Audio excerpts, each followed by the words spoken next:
매일 당신의 발을 피해 날아가는 그 더러운 회색새, 동상에 똥을 싸고 쓰레기통을 뒤지는 도시의 쥐라고 생각하셨죠? 그런데 만약 이 새가 제2차 세계대전 중 미군 194명의 목숨을 구해서 훈장을 받았고 핵무기 유도 시스템에 탑재될 뻔했으며 모네와 피카소의 그림을 구분할 수 있고 당신이 평생 볼 수 없는 색깔을 매 순간 보고 있다면 어떻겠습니까? 더 충격적인 건 찰스 다윈이 인류 역사를 바꾼 진화론을 설명하기 위해 갈라파고스 핀치도 아니고 거대한 화석도 아닌 바로 이 비둘기를 첫 번째 예시로 선택했다는 겁니다. 당신이 혐오하는 그 새 말이죠. 오늘은 인류가 가장 철저하게 오해하고 무시해온 천재 생명체의 진실을 파헤쳐 보겠습니다. 다윈이 종의 기원 1장에서 비둘기를 선택한 이유는 명확했죠. 바로 한 종에서 파생된 엄청난 다양성 때문이었습니다. 화려한 깃털을 자랑하는 펜시 비둘기들, 이 새들은 겉모습만 보면 전혀 다른 종처럼 보이지만 사실 전부 야생 바위 비둘기라는 단일 종에서 인간이 개량해낸 변종들이거든요. 개가 늑대에서 나온 것처럼 비둘기도 수천 년에 걸친 선택적 교배로 날개 달린 개처럼 다채로운 모습을 갖추게 된 겁니다. 원래 이 새들은 바닷가 절벽에서 살았는데 도시가 생기자마자 인간 곁으로 이주했습니다. 비둘기 입장에서 보면 빌딩이나 아파트는 그냥 건축 미학이 더 나은 절벽일 뿐이었죠. 그런데 비둘기가 전 세계 모든 도시를 정복할 수 있었던 건 순전히 인간 덕분이었습니다. 이유가 뭐냐고요? 우리가 이들을 식탁 위에 올려놓고 싶어 했기 때문입니다.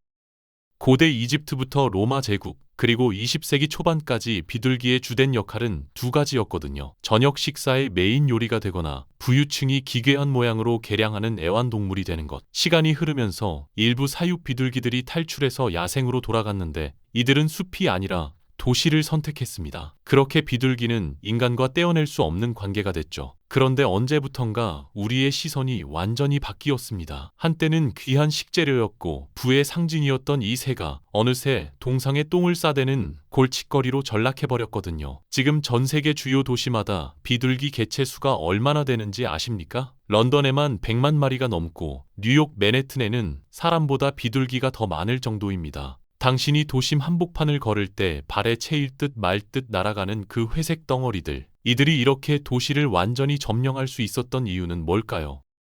바로 인간이 만들어낸 완벽한 생존 환경 때문입니다. 비둘기에게 도시는 천국이나 다름없거든요. 높은 건물은 천적으로부터 안전한 둥지 장소를 제공하고 사람들이 버린 음식 쓰레기는 24시간 뷔페를 운영하는 셈이죠. 비둘기는 원래 곡식과 씨앗을 먹는 새였지만 도시에 적응하면서 잡식성으로 진화했습니다. 쓰레기통에 버려진 팥도그빵, 거리에 떨어진 과자 부스러기, 지하철역 바닥에 팝콘 알갱이까지 먹지 않는 게 없거든요. 인간이 하루에 버리는 음식물 쓰레기는 상상을 초월하는데 비둘기들은 이 풍요로운 자원을 독점하고 있는 겁니다. 게다가 도시의 난방 시스템 덕분에 겨울에도 따뜻하게 지낼 수 있죠. 더 놀라운 건 비둘기의 번식력입니다. 대부분의 새들은 봄에만 번식하지만 비둘기는 1년 내내 새끼를 낳을 수 있거든요. 먹이가 풍부하고 안전한 둥지 장소만 있다면 말이죠. 한 쌍의 비둘기가 1년에 최대 6번까지 번식할 수 있고 매번 2개의 알을 낳습니다. 간단히 계산해봐도 기하급수적으로 늘어날 수밖에 없는 구조입니다. 그런데 이상한 점이 있습니다. 비둘기가 이렇게 많은데 정작 우리는 새끼 비둘기를 거의 본 적이 없다는 거죠. 공원에서, 거리에서, 지하철역에서 수없이 많은 비둘기를 봤지만 작고 귀여운 새끼는 본 기억이 없을 겁니다. 이게 도시 전설처럼 퍼진 이유는 비둘기의 독특한 육아 방식 때문이거든요. 비둘기는 둥지를 건물 옥상, 에어컨 실외기 뒤, 다리 밑 같은 인간의 눈에 띄지 않는 은밀한 장소에 만듭니다. 그리고 새끼가 부화한 후 최소 4주에서 6주 동안은 절대 둥지 밖으로 나오지 않거든요. 대부분의 새들은 깃털도 제대로 나지 않은 상태에서 둥지를 떠나지만 비둘기 새끼는 거의 성체 크기로 자랄 때까지 둥지에 머뭅니다. 그러니까 우리가 처음 보는 어린 비둘기는 이미 성체의 90% 크기에 도달한 상태인 겁니다. 깃털도 다 자라고 몸집도 거의 비슷해서 성체와 구분이 안 되죠. 게다가 새끼 비둘기의 실제 모습은 솔직히 말하면 충격적입니다. 노란색 솜털에 덮여 있고 부리는 부자연스럽게 크며 눈은 제대로 뜨지도 못한 채 둥지 바닥에서 꿈틀거리는 모습이거든요.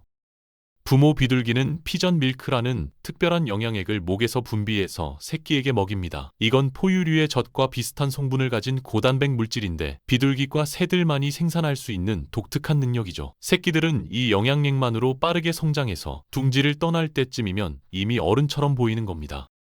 인도를 쪼아대는 비둘기를 보면 똑똑해 보이지는 않죠. 까마귀처럼 퍼즐을 풀 수도 없고 앵무새처럼 말을 할 수도 없습니다. 비둘기의 뇌는 손가락 끝마디만 한 크기밖에 안 되니까요. 하지만 자연의 대부분이 그렇듯 겉으로 보이는 게 전부가 아닙니다. 비둘기 두개골의 대부분은 사실 안구로 채워져 있거든요. 만약 비둘기가 사람 크기라면 그들의 눈은 자목만큼 클 겁니다. 그 거대한 눈에는 5개의 색상 수용체가 있는데 인간은 3개밖에 없죠.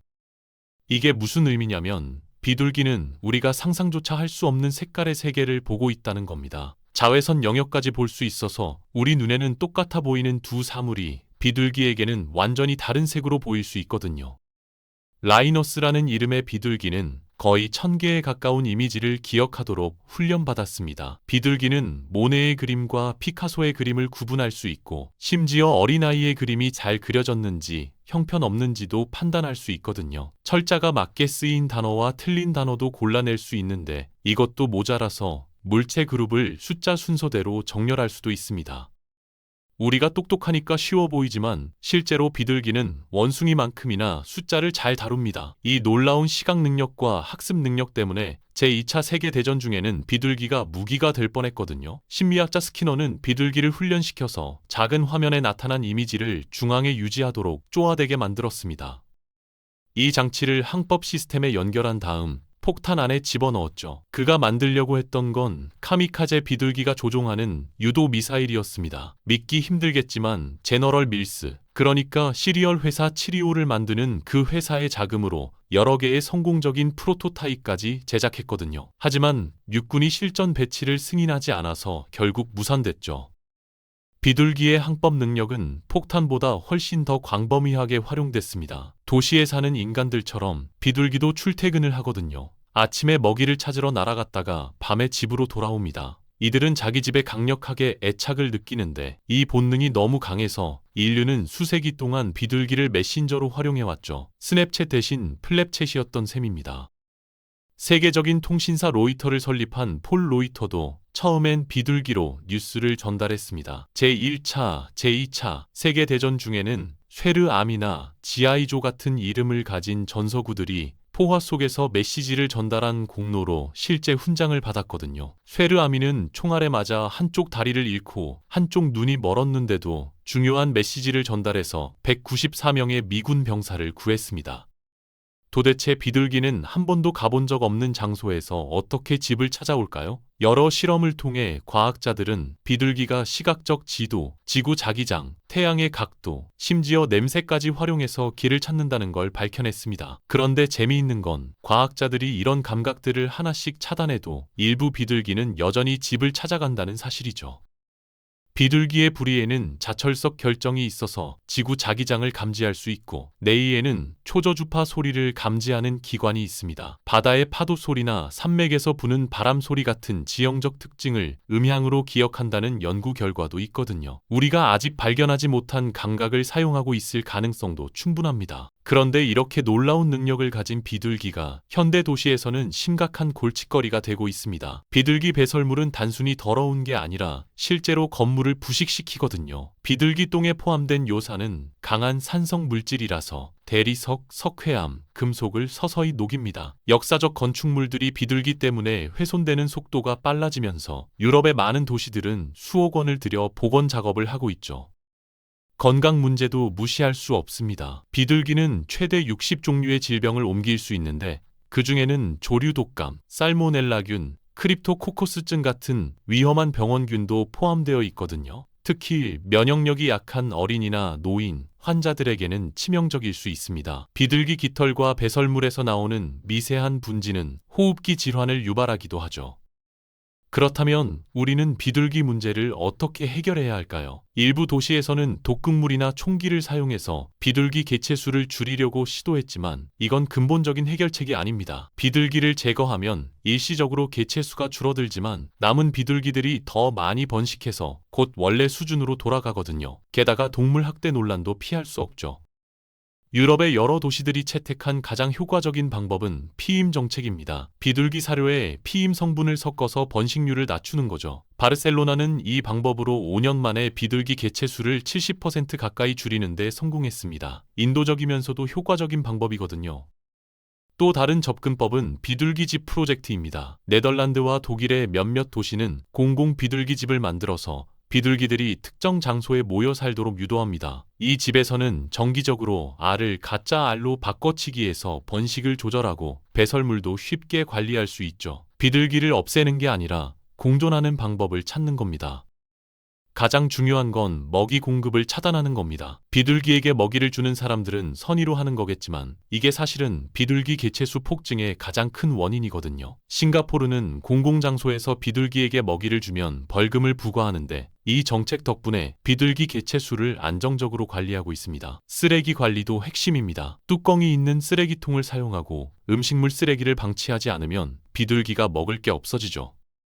흥미로운 건 최신 기술을 활용한 해결책들도 등장하고 있다는 겁니다. 일부 공항과 대형 건물에서는 인공지능 드론을 사용해서 비둘기를 쫓아내고 있거든요. 매나 독수리 같은 맹금류의 움직임을 모방한 드론이 정기적으로 순찰하면 비둘기들은 그 지역이 위험하다고 인식해서 다른 곳으로 이동합니다. 해를 끼치지 않으면서도 효과적인 방법이죠. 건축 설계 단계에서부터 비둘기를 고려하는 움직임도 있습니다. 현대 건물들은 비둘기가 앉을 수 없도록 경사진 표면을 사용하거나 둥지를 틀 수 없도록 틈새를 막는 설계를 적용하고 있거든요. 스파이크나 그물 같은 물리적 장벽도 효과적이지만 최근에는 더 세련된 방법으로 진화하고 있습니다. 그렇다면 미래에는 비둘기와 인간의 관계가 어떻게 될까요? 일부 과학자들은 비둘기를 도시 생태계의 중요한 구성원으로 재평가해야 한다고 주장합니다. 비둘기는 음식물 쓰레기를 처리하고 도시의 곤충과 씨앗을 먹으며 매나 독수리 같은 포식자에게 먹이를 제공하는 역할을 하거든요. 완전히 제거하는 게 아니라 적절한 개체 수를 유지하는 게 현명한 선택이라는 겁니다. 또 다른 가능성은 비둘기의 능력을 활용하는 겁니다. 최근 연구에서는 비둘기를 훈련시켜 유방암 조직 샘플을 판별하게 했는데 정확도가 놀랍게도 85%에 달했거든요. 비둘기의 뛰어난 시각적 구분 능력을 의료 진단에 활용할 수 있다는 얘기죠. 환경 모니터링에도 쓸 수 있습니다. 비둘기의 소형 센서를 장착해서 대기 오염 데이터를 수집하는 프로젝트도 진행되고 있거든요.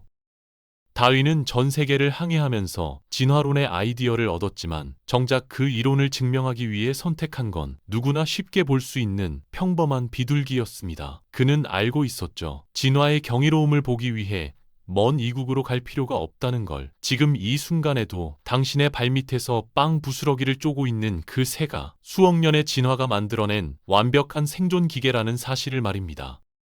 비둘기는 우리가 만든 도시 환경에 적응한 대가로 우리의 경멸을 받고 있지만 사실 이들은 인간과 자연이 공존하는 방법을 보여주는 살아있는 교과서입니다. 우리가 버린 쓰레기를 치우고 우리가 만든 건물에서 살며 우리와 함께 진화해온 생명체죠. 비둘기를 혐오의 대상으로 볼 것인가 아니면 공존의 파트너로 받아들일 것인가 그 선택은 우리 손에 달려 있습니다. 다음에 비둘기를 볼 때는 한번 다르게 생각해 보세요. 그들은 단순히 도시를 더럽히는 해충이 아니라 인간이 만든 콘크리트 정글에서 가장 성공적으로 적응한 야생동물이거든요. 그리고 혹시 알까요? 당신이 무심코 지나친 그 비둘기가 당신이 볼 수 없는 색깔을 보고 당신이 들을 수 없는 소리를 들으며 당신이 상상할 수 없는 방식으로 세상을 경험하고 있다는 사실을요.